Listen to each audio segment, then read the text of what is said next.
წარმოიდგინე მომავლის სამყარო, სადაც კაცობრიობა სრულად მართავს ყველა სტიქიას. სრულად იყენებს საკუთარი მზის, ან თუნდაც მთელი თავისი galaktikis ენერგიას. ამ გრანდიოზულ მასშტაბებზე სად ვართ ჩვენ დღეს? კოსმოსურ რევოლუციაში ჩვენი ცივილიზაცია მხოლოდ პირველ ნაბიჯებს დგამს, თუ უახლოვდებით რაღაც უფრო დიდს. ამ ვიდეოში ვიმოგზავრებთ მომავალში და ვნახავთ, როგორ შეუძლია კაცობრიობას განვითარება ნული დონის ცივილიზაციიდან მესამე დონის ცივილიზაციამდე. გამარჯობა, მე ვახო ვარ და ეს სივრცე დროა. სანამ ზეგანვითარებულ ცივილიზაციებს მოვინახულებთ, მოდი თვალი გადავავლოთ იმ შკალას, რომლითაც ვსომავთ ცივილიზაციის განვითარების დონეებს. მაშასე, ნიკოლაი კარდაშოვი იყო საბჭოთა მეცნიერი, ასტროფიზიკოსი, რომელმაც 1964 წელს ცივილიზაციების განვითარების დონეების შკალა შეიმუშავა. იდეაში უამრავი კრიტერიუმი არსებობს, რომლის მიხედვითაც შესაძლებელია ამ დონეების განსაზღვრა. მაგრამ კარდაშოვმა ამ შკალას სამყაროს ყველაზე ფუნდამენტური მახასიათებელი დაუდო და ეს არის, რა თქმა უნდა, სწორად მიხვდი, ენერგია. ლოგიკურია, რაც მეტ ენერგიას მოიხმარს ცივილიზაცია, მით უფრო ძლევამოსილი და განვითარებულია. მივყვეთ თანმიმდევრულად. კაცობრიობამ ბოლო 200.000 წლის განმავლობაში ჰომო საპიენსიდან დღემდე მართლაც დიდი გზა გაიარა. პრიმიტიული ქვის იარაღებიდან სმარტფონებამდე და კოსმოსურ სატელიტებამდე მოვედით. ბოლო პერიოდში კი უფრო მასშტაბური ტექნოლოგიური წინსვლა გვაქვს. მაშინ, როდესაც წარსულში განვითარების გარკვეული დონეების მისაღწევად უფრო დიდი დროის მონაკვეთები გჭირდებოდა. რაც უფრო წინ მივდივართ, შესაბამისად ამ დროის მონაკვეთებს მით უფრო ვამცირებთ. მაგრამ ეს ჩვენივე გადმოსახედიდან ჩანს, რომ განვითარებისთვის გამოყენებული 10.000 წელი ძალიან ბევრია. რეალურად კი, მიუხედავად ამ გიგანტური პროგრესისა, კოსმოლოგიურ მასშტაბებზე ჯერ ძალიან უსუსურები ვართ. შესაბამისად, კარდაშოვის შკალაზე ჯერ კიდევ ნული დონის ცივილიზაცია ვართ. ამ შკალის მიხედვით პირველი დონის ცივილიზაცია არის ეგრეთ წოდებული პლანეტარული ცივილიზაცია, რომელსაც შეუძლია სრულად გამოიყენოს საკუთარი პლანეტის მთელი ენერგეტიკული პოტენციალი.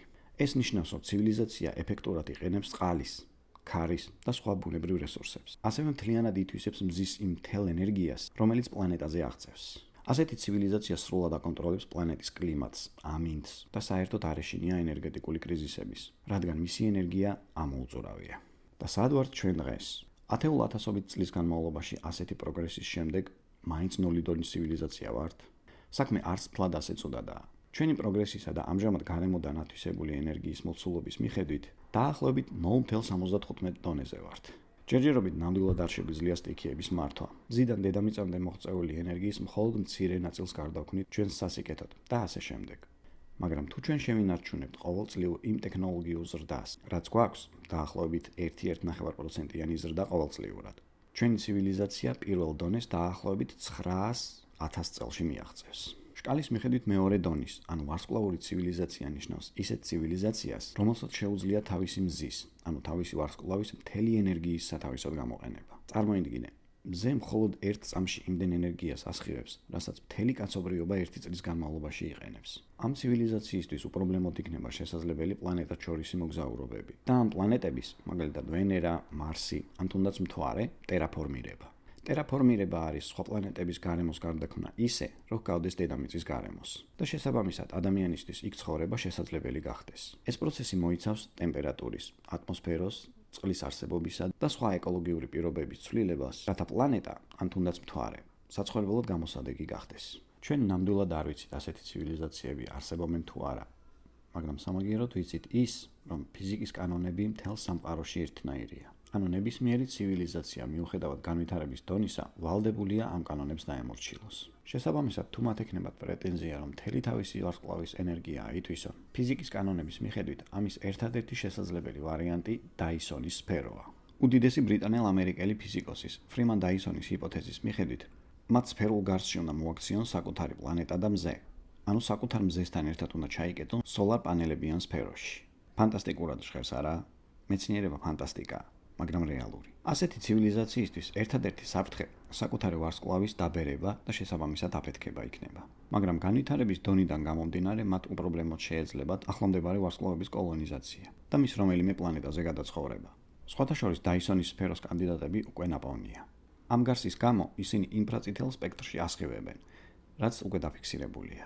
უბრალოდ საჭიროა უფრო ხანგრძლივი და დეტალური ანალიზი, რათა დარწმუნებით შევძლოთ თქმა, რომ ეს გიგანტური ნაგებობები ზეგანვითარებული ცივილიზაციების მიერ არის შექმნილი.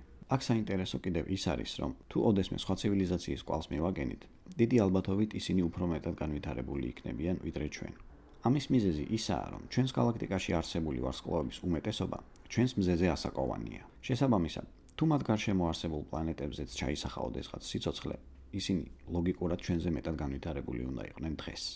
რაც შეგვეხება ჩვენ, მეორე დონის ცივილიზაციამდე მისაღწევი დროც გამოთვლილია. კვლავ თუ განვაგრძეთ ყოველწლიური 1.9%-იანი ტექნოლოგიური ზრდა, დაახლოებით 2000-3000 წელში ჩვენ უკვე გვექნება პრეტენზია, რომ ვიყოთ მეორე დონის ცივილიზაცია. ხოლო რაც შეეხება მესამე დონის ცივილიზაციას, იგივე galaktikურ ცივილიზაციას, ისინი განვითარების უმაღლეს დონეზე დგანან. მათ შეუძლიათ საკუთარი galaktikis სრული ენერგიის სათავისოდ გამოყენება. წარმოიდგინე, მათ შეუძლიათ მილიარდობით ვარსკვლავის, პლანეტის, ასევე შავი ხვრელების ენერგიის გამოყენებაც კი. საკუთარი galaktikis ფლობით მათ ფაქტობრივად შეუძლიათ მის ნებისმიერ წერტილში მოგზაურობა, ეგრეთ წოდებული wormhole-ებით, იგივე ჭიის ხვრელებით.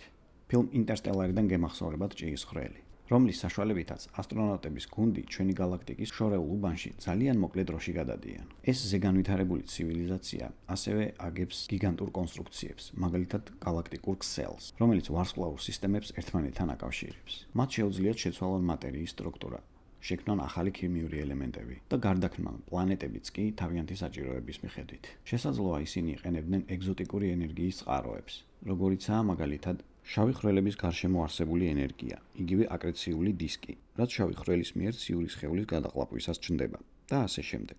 იგივე დონის ტექნოლოგიურ პროგრესს თუ გავაგრძელებთ, მესამე დონის ცივილიზაციამდე მისაღწევად რამდენიმე ასეული ათასი, შეიძლება მილიონობით წელიც დაგჭირდეს. კი, ეს ყველაფერი ნამდვილად დაუჯერებლად და ფანტასტიკად ჟღერს, მაგრამ ამ ვიდეოში ოდნავადაც არ გავმწდარვარ მეცნიერების ფარგლებს. აქ საუბარი არ იყო იმაზე, თუნდაც მეორე დონის ცივილიზაცია როგორ შეძლებს გიგანტური მეგასტრუქტურის აშენებას, რომ საკუთარ მზესთან ერთად ამ გარსში ჩაიკეტოს. არამედ ამ ყველაფერს საინტერესოს ხდის ის, რომ არც ერთი ეს კონცეფცია არ ეწინააღმდეგება ფიზიკის კანონებს. ჩვენ ჯერ კიდევ არ ვართ ენერგეტიკულად დამოუკიდებელი ცივილიზაცია.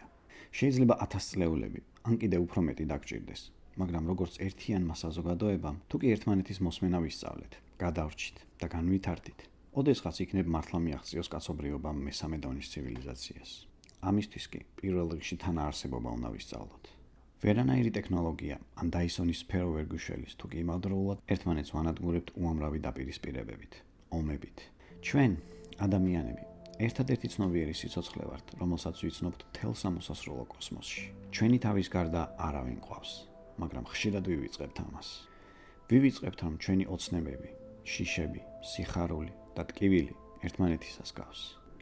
ომები, სიძულვილი, საზღვრები, რომელიც ჩვენვე აღმართეთ, ერთმანეთს გვაშორებს. ჩვენ ვფანტავთ ჩვენს სიყვარულს, ჩვენს იმედს, ჩვენს მომავალს. მაგრამ ჯერ კიდევ გვაქვს შანსი. ჯერ კიდევ არის დრო, რომ შევჩერდეთ და მთელი ჩვენი ენერგია საერთო საქმეს მოვახმაროთ. ყველაფერი მხოლოდ ჩვენს ხელშია. ეს არ არის უტოპია, ეს არჩევანია.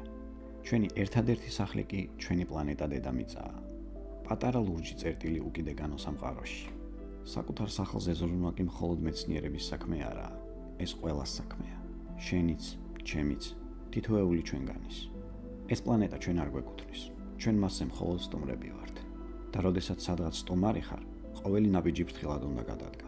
ცივილიზაციების განვითარება რაკეტებით ან კვანტური კომპიუტერებით არ იწყება, ის იწყება ადამიანით. და თუ გსურს, რომ ოდესმე ვარსკვლავებს მიუახლოვდეთ, როგორც ცივილიზაციამ, არ უნდა ვიცხოვროთ მხოლოდ დღევანდელი დღით. მომავალი ჩვენია. ვიდეო თუ მოგეწონა დაალაიქე. იქვე არხიც გამოიწერე. ვფიქრობ, რაღაც კითხვებიც გაგიჩნდებოდა. ამისთვის კომენტარები ღიაა. დროებით. შევხვდებით მომავალ სივრცე დროში.